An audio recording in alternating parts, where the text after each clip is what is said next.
ரகசியங்கள் நேயர்களுக்கு எனது இனிய வணக்கம். நான் மீனாட்சி பரமகுரு திருப்பூர்ல இருந்துங்க. இன்னைக்கு நம்ம பார்க்க போற டாபிக் வந்து பாத்தீங்கன்னா திதிசூன்யத்தை திசா புத்திகளில் எப்படி அப்ளை பண்றது அப்படின்னு தான். இப்போ நமக்கு வந்து திசை ஒரு கிரகம் நடத்தும், ஒரு கிரகம் வந்து புத்தி நடத்திட்டு இருக்கோம். ஸோ திசைநாதனை விட புத்திநாதன் வந்து வலிமையானவன் அப்படின்னு சொல்லுவோம். நிறைய விஷயங்களை வந்து சாதித்தரதுக்கு அது வந்து புத்தி வந்து இது பண்ணும்.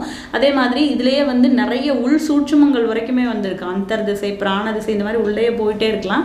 ஸோ இதில் மெயினாக வந்து இந்த திசா புக்திகளை வந்து நம்ம மெயினாக எடுத்துக்குவோம். இந்த திசா புக்திகளில் திதிசூன்யத்தை வந்து எப்படி அப்ளை பண்ணுறது அப்படிங்கிறது தான் வந்து நம்ம இந்த டாப்பிக்கில் பார்க்க போகிறோம். ஸோ இப்போ உங்களோட ராசி, உங்களோட லக்னம் என்னவா வேணா இருக்கட்டும், உங்களோட லக்னத்துல திசாபுத்தி நடத்தக்கூடிய கிரகம் வந்து இந்த திதிசூன்யத்துல உட்காந்துருக்கு. இப்போ திதிசூன்யம் வந்து நிறைய பேருக்கு எல்லாருக்குமே வந்து நிறைய வீடியோஸ் பார்க்கறதுனால தெரிஞ்சிருக்கும் நிச்சயமா. முக்கியமாக அமாவாசை பௌர்ணமியில வந்து சூன்யம் இல்லைன்னு சொல்லுவோம். ஸோ முக்கியமாக அந்த சூன்யங்கிறதுக்கு நம்மளோட கான்செப்ட் என்னன்னு பார்த்தீங்கன்னா, பொதுவாக இந்த திதிகள் அப்படிங்கிறது வந்து சூரியனுக்கும் சந்திரனுக்கும் உள்ளான இடைவெளி தான் வந்து திதி. அப்போ ஒரு திதி நடக்கும்போது அந்த ஒரு முக்கியமான சில வீடுகள் வந்து பலவீனப்பட்டுரும். அந்த வீடுகளுக்கு வந்து லைட் இருக்காது, வெளிச்சம் இருக்காதுங்கிறது தான் உண்மை. அதுதான் இந்த முக்கியமான திதிசூன்ய கான்செப்ட்ல. இப்போ உதாரணத்துக்கு சதுர்த்தசி திதின்னு எடுத்துக்கிட்டோம்னா இந்த 4 மூலைகளுமே வந்து அவுட் ஆயிரும். இந்த மிதுனம், இந்த கன்னி, இந்த தனுசு, மீனம், இந்த 4 மூலைகளுமே சதுர்த்தசி திதியில் பிறந்தவங்களுக்கு அவுட் ஆயிரும். இப்போ அவங்களுக்கு அது என்ன பாவகமோ அந்த பாவகம் சார்ந்த தொந்தரவுகளை தருதுங்கிறது தான் மறுக்க முடியாத உண்மை. அப்போ நீங்கள் இந்த தசாபுர்த்தி நடத்தக்கூடிய கிரகங்கள் இந்த 4 வீட்டில் எங்கேயோ போய் உட்காந்துருச்சுன்னு வச்சுக்கோங்களேன், அந்த கிரகம் தன்னுடைய பலனுக்கு, அதாவது இயற்பலன் என்னவோ, ஒரு கிரகத்துக்கு வந்து இயற்பலன் ஒன்று இருக்கும், அதே மாதிரி உங்கள் லக்ன பாவக பலன் ஒன்று இருக்கும். ஸோ அந்த இயற்பலன் என்னவோ அந்த பலனை வந்து அப்படியே ஆப்போசிட்டாக மாற்றி பண்ணும். இதுதான் வந்து முக்கியமான ஒரு தம்ப்ளைன் ரூல்னு சொல்லலாம். அப்போ அந்த ஒரு கிரகம் வந்து என்ன கொடுக்கணும், முக்கியமாக குரு அப்படின்னு சொன்னால் அவர் வந்து பெரும் பணத்தை தரக்கூடிய கிரகம். அப்போ அந்த பணம், தங்கம், இந்த மாதிரி விஷயங்கள் இல்லாமல் அதுக்கு நேர் எதிராக ஆப்போசிட்டாக ஏதோ ஒரு வேலையை செஞ்சுட்டு இருப்பாரு. இந்த திதிசூன்யத்தில் திசை புத்தி நடத்தக்கூடிய கிரகம் குருவாக இருந்து அவர் இதில் மாட்டிக்கிட்டாருன்னு சொன்னான். ஸோ அப்போ இதை வந்து ஃபஸ்ட்டு பாயிண்ட்டாக எடுத்துக்கணும். இதை வந்து ஒரு எக்ஸாம்பிளுக்காக சொல்லிட்டு இருக்கேன். நீங்கள் வந்து இதை உங்களோட லக்னம் எப்படி இருக்குது, அந்த லக்னத்துக்கு அந்த கிரகம் எப்படி இருக்குது, அது திசை திதிசூன்யத்தில் எப்படி மாட்டியிருக்குங்கிறத நம்ம கண்டிப்பாக பார்த்து தெரிஞ்சுக்கணும். அடுத்து வந்து பார்க்கும்போது உங்களுடைய லக்ன சுபர், இப்போ நம்ம வந்து என்ன லக்னமாக வேணா இருக்கலாம், அந்த லக்னத்துக்கு 1, 5, 9க்கு உண்டான அதிபதிகள் தான் வந்து லக்ன சுபர். இப்போ உதாரணத்துக்கு மேஷ லக்னம்னே எடுத்துக்கிட்டா, இந்த மேஷ லக்னத்துக்கு 1ன்னு சொல்லக்கூடிய செவ்வாய் வந்து லக்ன சுபரா வருவார். அடுத்து 5ஆம் அதிபதியான சூரியன் வந்து லக்ன சுபரா வருவார். 3வது வந்து குரு இந்த லக்ன சுபரா வருவார். அப்போ இந்த லக்னத்துக்கு லக்ன சுபர்கள் வந்து இந்த திதிசூன்யத்தில் மாட்டிக்கும் போது அவங்க வந்து கெடுபலனை குறைத்து செய்வார்கள் அப்படிங்கிறது தான் முக்கியமான ஒரு ரூலு. இப்போ 2வதா வந்து லக்னத்துக்கு சுப ஆதிபத்தியம் வாங்கக்கூடிய கிரகங்கள் திதிசூன்ய வீடுகளில் போய் அமரும் போது அவர்கள் கெடுபலன்களை குறைத்து செய்கிறார்கள் அப்படிங்கிறது. அடுத்து வந்து பார்க்கும்போது லக்ன பாவர்கள். இந்த லக்ன பாவர்கள் யாரு, ஒரு லக்னத்துக்குமே வந்து ஒரு கிரகம் வந்து பாவத்தை செய்யக்கூடியது. அதே மாதிரி பொதுவான மாரகாதிபதிகள் தன்மை இருக்கக்கூடியது. இப்போ வந்து மேஷ லக்னம்னு எடுத்துக்கிட்டிங்கன்னா 11 கூடிய சனி வந்து பாதகத்துவம் பெறக்கூடிய தன்மையெல்லாம் இருப்பாங்க.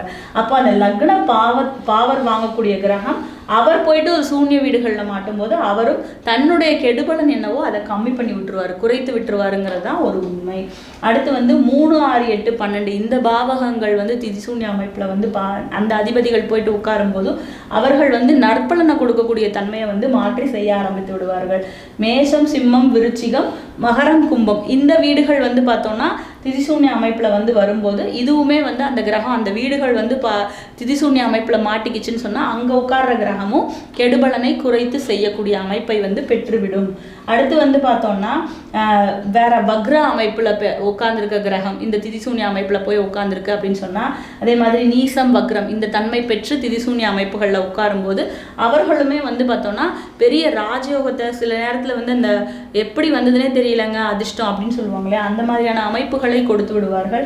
ரிவர்ஸ் பிளானட்ஸ்ன்னு நம்ம சொல்லக்கூடிய இந்த ராகு, கேதுக்கள் இவங்களும் பார்த்தோம்னா இந்த திதிசூன்ய அமைப்புகளில் உட்காரும் போது இவங்களும் பார்த்தோம்னா நன்மைகளை, சில நேரத்தில் வந்து ராகுனால நன்மை நமக்கு நிறைய நடக்கும், பெரிய பண அமைப்பு வந்து கிடைக்கும், ஷேர் மார்க்கெட் இந்த இதெல்லாம் வந்து நமக்கு நடக்கும். அதெல்லாம் வந்து பார்த்தீங்கன்னா இந்த திதிசூன்ய அமைப்புகளில் முக்கியமாக நீங்கள் நல்லா நோட் பண்ண வேண்டிய விஷயம், இந்த திதி சூன்யத்தில் வந்து அந்த கிரகம் போய் உட்காந்துருக்கணும். அந்த கிரகம் வந்து இந்த மாதிரியான அமைப்புகளில் இருந்தால் மட்டும்தான் அது வந்து உங்களுக்கு நல்ல பலனை தரக்கூடிய அமைப்புகளில் இருக்கணும். அந்த யோகம் கூட உங்கள் ஜாதகத்தில் ஒரு யோகமாக பதியப்பட்டிருக்கணும். அப்படி இருந்தால் தான் இந்த விஷயங்கள் கிடைக்கும். இல்லாமல் இந்த திதி சூன்யம் கூட உங்களுக்கு நன்மை அளிக்கக்கூடிய, ஏன்னா முக்கியமாக அந்த பாவகம் நமக்கு கெட்டு போயிடும் இல்லையா? திதி சூன்யம் என்ன பாவகமாக வருதோ அந்த பாவகம் சார்ந்த தொந்தரவுகள் நம்ம லைஃப்பில் இருந்துக்கிட்டே இருக்கும். அப்போ அதுவுமே வந்து ஒரு ராஜயோகத்தை தரணும், நன்மையை தரணும் அப்படின்னு சொன்னால் இந்த மாதிரி ஒரு ப்ரொபோர்ஷனேட்டில் இருந்தால் மட்டும்தான் இந்த திதி சூன்யம் கூட உங்களுக்கு நன்மையை தரக்கூடிய அமைப்பில் இருக்கும். ஸோ இந்த திதி சூன்யத்துக்குன்னு முறையான வழிபாடுகள் இருக்குது, முறையான கோயில்கள் இருக்குது. அதை போயிட்டு நம்ம செய்யும்போது நிச்சயமான நிவர்த்தி தன்மை வந்து நமக்கு கிடைக்கும். எப்பயுமே வந்து பார்த்தோன்னா நீங்கள் நிறைய பேர் வந்து கேட்குறது, நம்ம இந்த கோயிலுக்கு போகிறோம் அந்த கோயிலுக்கு போகிறோம், அந்த வழிபாடுகளை செய்வதற்குமே ஒரு முறை இருக்குது. எந்த மாதத்தில் போய் செய்யணும். இப்போ நீங்கள் வந்து உதாரணத்துக்கு ஒரு முடக்கு இருக்குன்னு சொன்னால் உங்களோட முடக்கு என்ன பாவகமாக வருதோ அந்த பாவகம் வந்து என்ன ராசி குறிக்குதோ அந்த ராசிக்குரிய நாள் நட்சத்திரம் இதெல்லாம் பார்த்து தான் நாங்கள் எடுத்துருவோம்.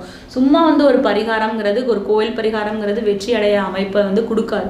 அப்போ அது அந்த மாதிரியான அமைப்புகள் வந்து வரும்போது மட்டும்தான் நீங்கள் போயிட்டு பரிகாரம் செய்யும்போது கூட அந்த பரிகாரத்தில் உங்களுக்கும் ஒரு முழு திருப்தி கிடைக்கும். அது செஞ்சதுக்கு உண்டான ஒரு பலன் அப்படிங்கிறது உங்களுக்கு தெரிய ஆரம்பிக்கும். அப்போ திதிசூன்யம் கூட எனக்கு நன்மை செய்யுமா, திசாபுத்திகள் வந்து எப்படி இருக்குது, திதிசூன்யத்தில் இருக்கிற கிரகம் எனக்கு திசாபுத்தி நடத்துதுன்னு சொன்னால் அது எனக்கு பெனிஃபிட்டாக இருக்கா நான் பெனிஃபிட்டாக இருக்காங்கிறத இந்த வீடியோ வந்து கண்டிப்பாக உங்களுக்கு எஜுகேட் பண்ணும் அப்படிங்கிறத நம்புகிறேன்.